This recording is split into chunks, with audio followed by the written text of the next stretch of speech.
Você já fechou a Bíblia antes de terminar o primeiro versículo? Seja honesto. Você abriu, leu 3 linhas, a mente foi para o trabalho, para a conta atrasada, para a mensagem que ainda não respondeu, e de repente você estava olhando para a página sem ver nada. Não estava lendo, estava fingindo. E no fundo, uma voz pequena e devastadora sussurrou: "Não adianta. Você fechou o livro, prometeu tentar amanhã, e amanhã virou semana, e semana virou mês. E agora você está aqui, chamando a si mesmo de cristão, mas com uma Bíblia que acumula poeira como um troféu de uma batalha que você nunca travou. Isso não é fraqueza passageira. Isso é morte espiritual se instalando devagar, silenciosamente, enquanto você assiste séries, rola o feed e dorme sem ter ouvido uma palavra de Deus no dia inteiro. A questão não é se você tem uma Bíblia. A questão é: ela está te transformando ou está decorando a sua mesa de cabeceira? Porque existe uma diferença brutal entre possuir a palavra e ser possuído por ela. E John Wesley entendeu essa diferença em 1729, quando tinha 26 anos, e nunca mais voltou atrás. Nos próximos minutos você vai entender exatamente como um homem que viveu sem celular, sem alarme digital, sem aplicativo de devoção e sem tempo livre, conseguiu ler a Bíblia inteira todos os anos por mais de 6 décadas seguidas. E mais do que isso, você vai entender por que você não consegue ler 3 capítulos por semana e o que fazer a respeito disso hoje, não amanhã.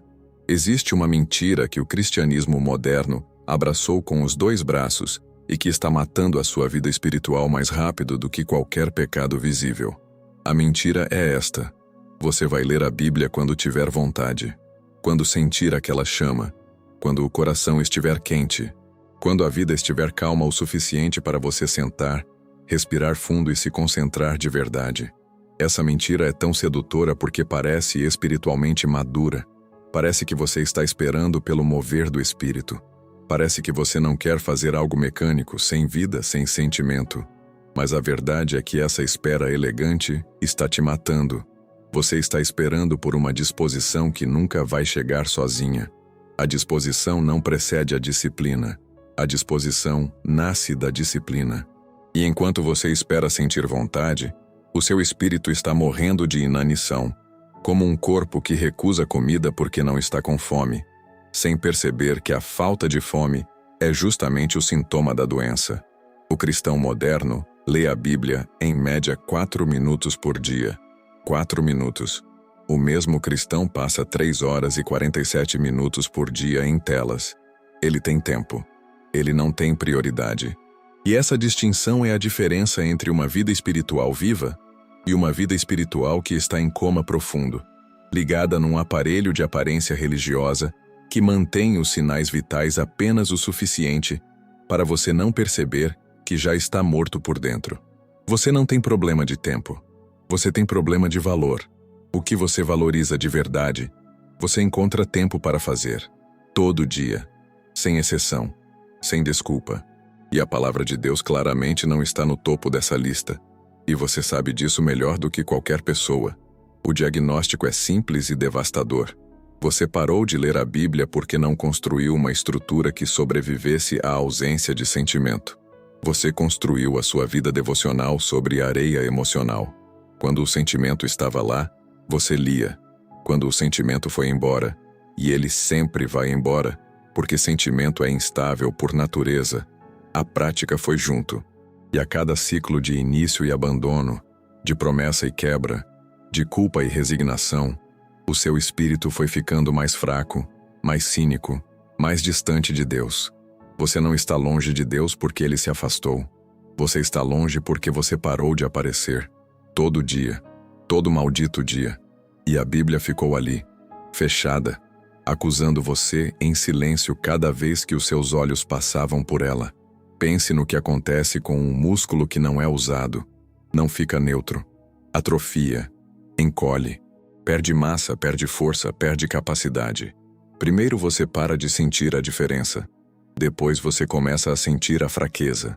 Depois você nem consegue mais levantar o que antes era leve. O espírito funciona da mesma forma. Cada dia sem a palavra, O músculo espiritual perde força, não de forma dramática, não de forma visível, de forma lenta, insidiosa, como uma hemorragia interna que ninguém vê até que o paciente desaba. E você vai desabar. Pode ser na tentação que você pensou que resistiria. Pode ser na crise que você pensou que teria força para enfrentar. Pode ser no momento em que alguém precisar de você espiritualmente e você abrir a boca e não ter nada para dar, porque um recipiente vazio não pode encher outro. As consequências disso não são abstratas. Elas são concretas, físicas, devastadoras. Quando você não está saturado da palavra, você toma decisões com a sua própria sabedoria, que é limitada, distorcida pelo medo, pela ganância, pela insegurança.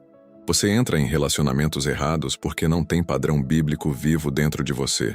Você cede a tentações que deveriam ser óbvias, porque a sua mente não está blindada pela renovação diária. Você ora sem autoridade, porque ora palavras vazias, repetidas por hábito religioso, sem a fundação de quem conhece o caráter de Deus através da leitura sistemática. Você prega sem poder. Você testemunha sem convicção. Você vive sem direção. Tudo isso porque uma prática simples, diária, irrecusável foi abandonada no altar da conveniência emocional. Agora preste atenção, porque o que você está prestes a ouvir vai ou te libertar ou te condenar, dependendo do que você fizer com isso. John Wesley nasceu em 1703, 15º filho de 17 irmãos, em uma casa pequena em Epworth, na Inglaterra. Seu pai era pastor anglicano com salário miserável. Sua mãe, Susanna Wesley, educava os filhos com método e disciplina de ferro, em meio à pobreza e ao caos de uma família grande. Wesley cresceu vendo que não existia condição ideal para nada. Não havia condição ideal para estudar, para rezar, para crescer. Havia a decisão de fazer, mas ou não fazer. E foi essa mentalidade que ele carregou para a vida inteira. Em 1729, aos 26 anos, Wesley formalizou o que chamou de método, um sistema deliberado de práticas espirituais que incluía leitura bíblica diária, oração estruturada, visita aos pobres e exame de consciência. Os outros estudantes de Oxford o chamavam de metodista como insulto. Wesley transformou o insulto em identidade. O grupo cresceu. O método se expandiu. Mas o núcleo nunca mudou. A Bíblia era lida todo dia, com horário, com duração mínima, com anotação, independente do que estava acontecendo na vida. Wesley acordava às 4 da manhã. Não às 4 quando ele estava animado. Não às 4 quando o sermão da semana era importante. Às 4 da manhã todos os dias por mais de 60 anos. Os registros do seu diário, que ele manteve por 55 anos, quase sem interrupção, mostram que ele lia a Bíblia por pelo menos 1 hora antes de começar qualquer outra atividade.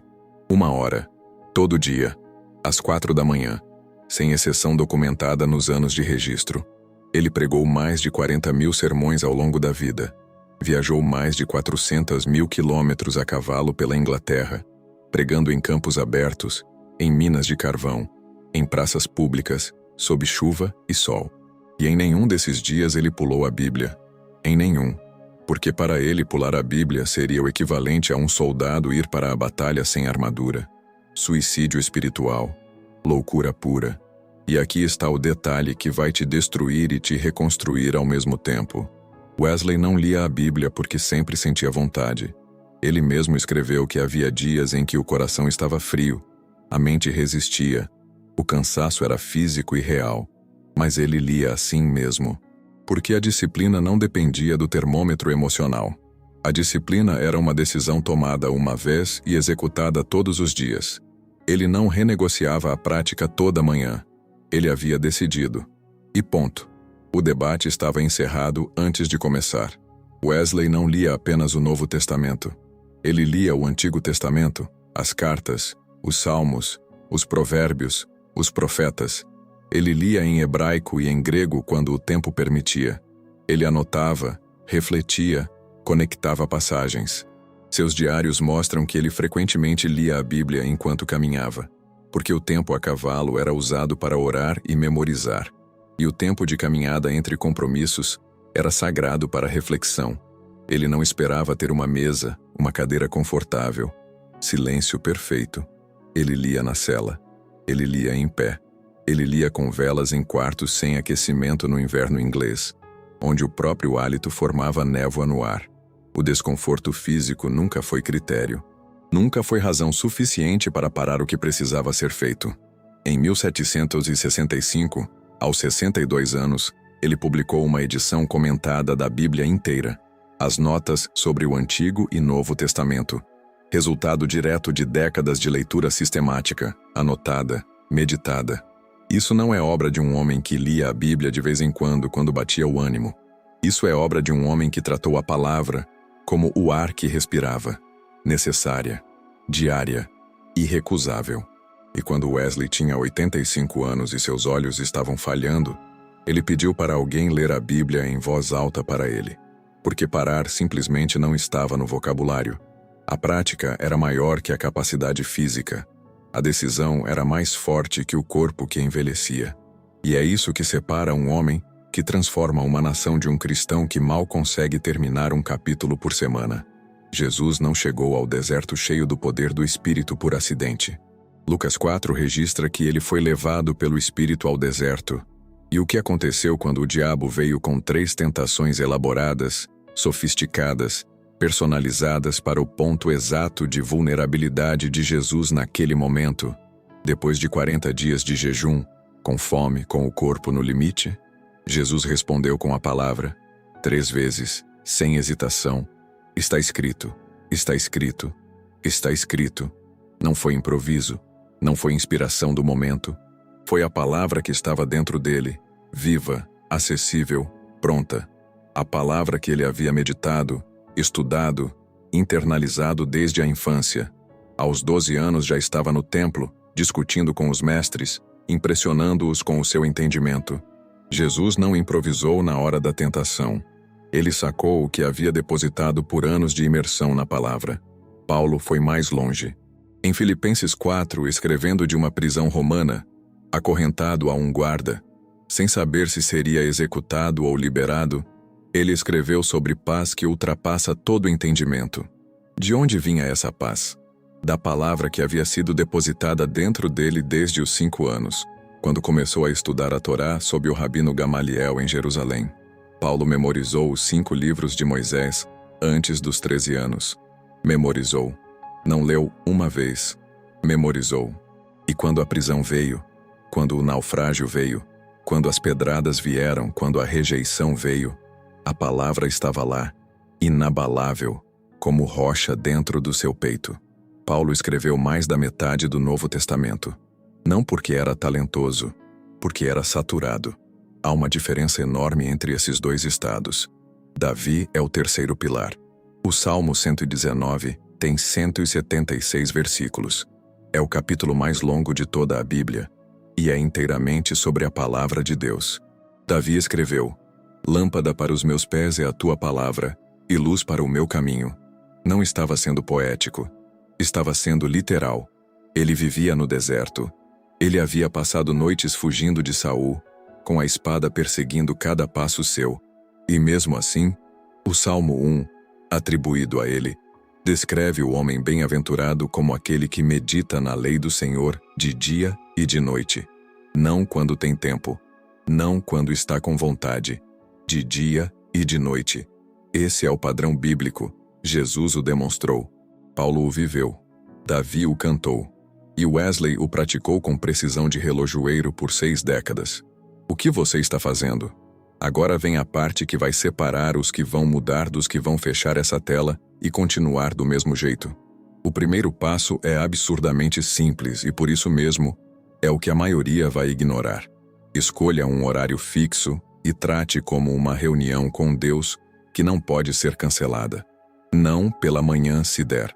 Não à noite quando as crianças dormirem talvez. Um horário específico. 5h30. Ou 6 horas. Ou 21 horas. Específico. Fixo. Inabalável. Wesley escolheu 4 horas. Você pode escolher 5h30, mas escolha. E escreva. E não negocie. A negociação começa quando você já sabe que vai perder. O segundo passo é eliminar a ilusão da leitura por sentimento. Abra a Bíblia no horário marcado, independente de como você está se sentindo. Se estiver com raiva, abre. Se estiver com sono, abre. Se estiver com dúvida, abre. Se estiver com medo, abre.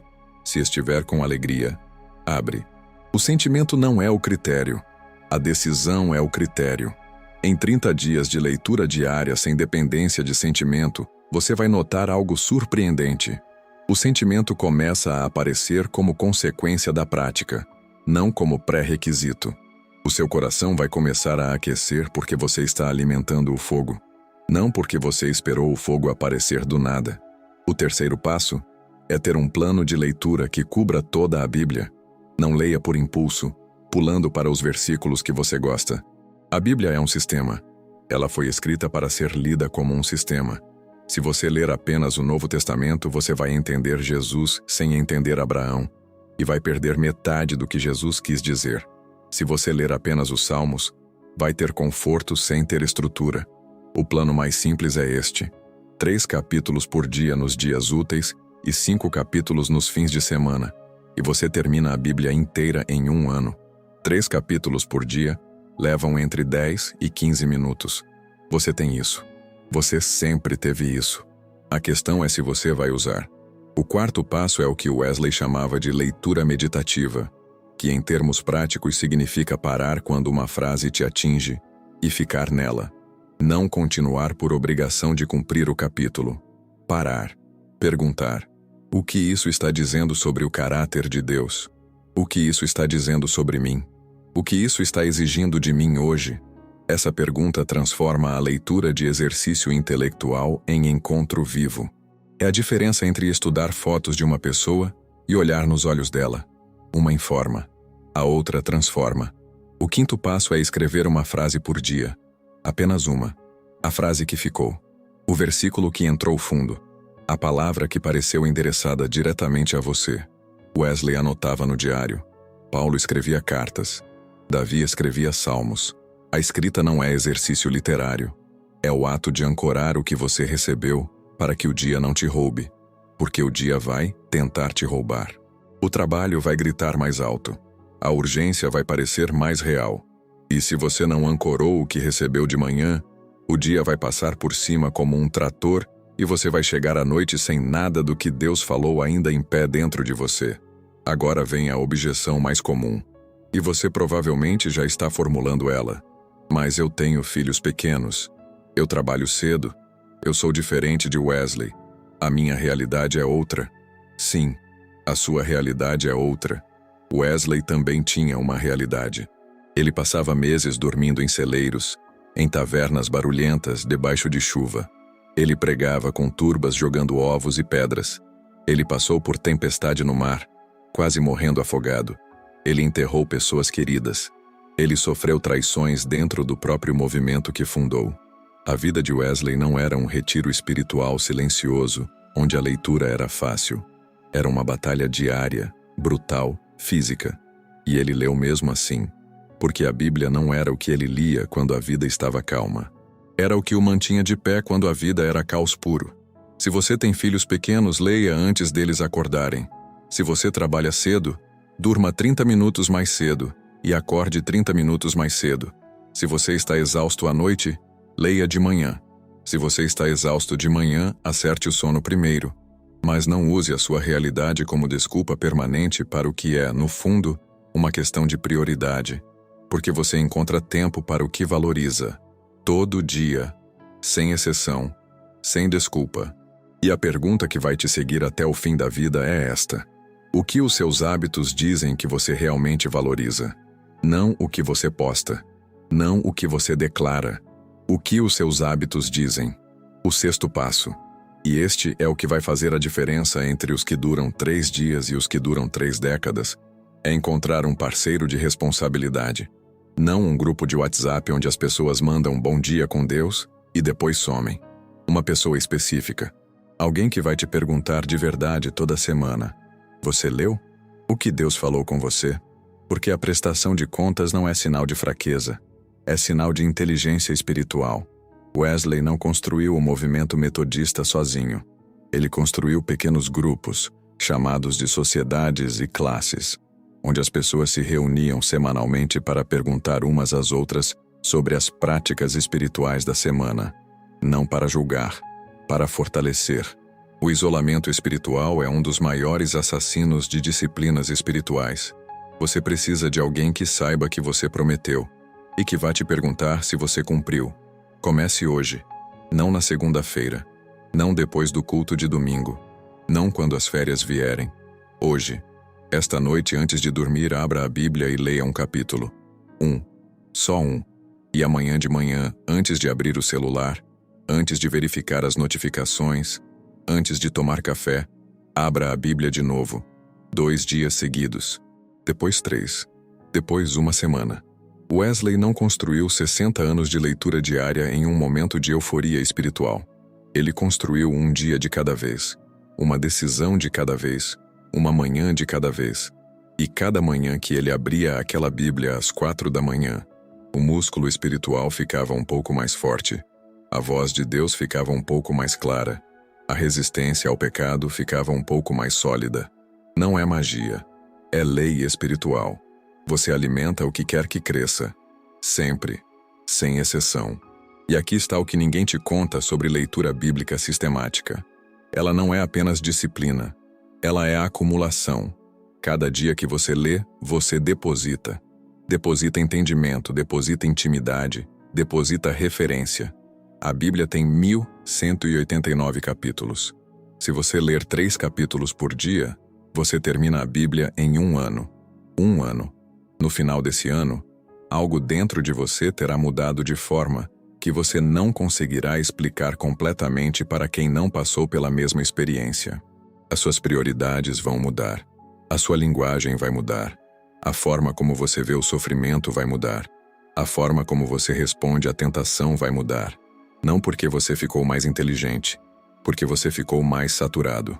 E chega um momento, não imediato, mas real, em que o seu interior começa a fazer conexões que antes eram impossíveis.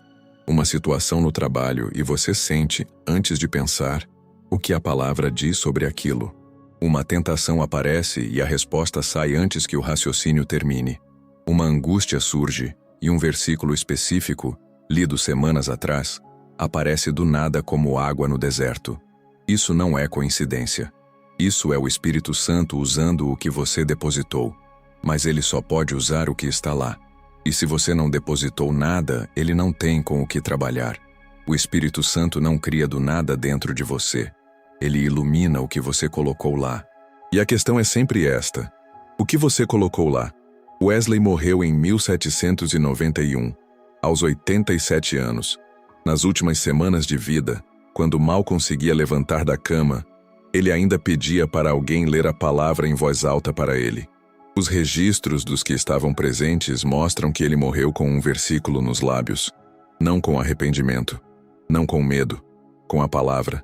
Porque a palavra era o que ele havia plantado dentro de si por mais de 6 décadas, e na hora da morte, foi isso que floresceu. O que vai florescer dentro de você na hora final? O que você plantou com os seus hábitos diários? O que os seus últimos 60 anos de manhãs dizem sobre o que você amou de verdade? Você fechou a Bíblia antes de terminar o primeiro versículo. Essa foi a imagem com que começamos. E agora você tem uma escolha. Pode fechar essa tela, reconhecer que foi impactado, sentir uma culpa passageira que vai durar até amanhã de manhã quando o celular tocar e a vida começar de novo, e nada vai mudar. Ou você pode fazer uma coisa diferente, uma coisa pequena, uma coisa que um homem fez às 4 da manhã por mais de 60 anos seguidos e que moveu um continente inteiro para Deus. Você pode abrir a Bíblia hoje, não quando tiver vontade, não quando a vida estiver calma. Hoje, agora, antes que o dia te engula de novo, antes que a próxima desculpa apareça vestida de razoabilidade, antes que mais um dia passe e a palavra continue fechada e o seu espírito continue morrendo de fome em silêncio. A decisão está na sua mão, o livro está na sua mesa, Deus está esperando. O que você vai fazer?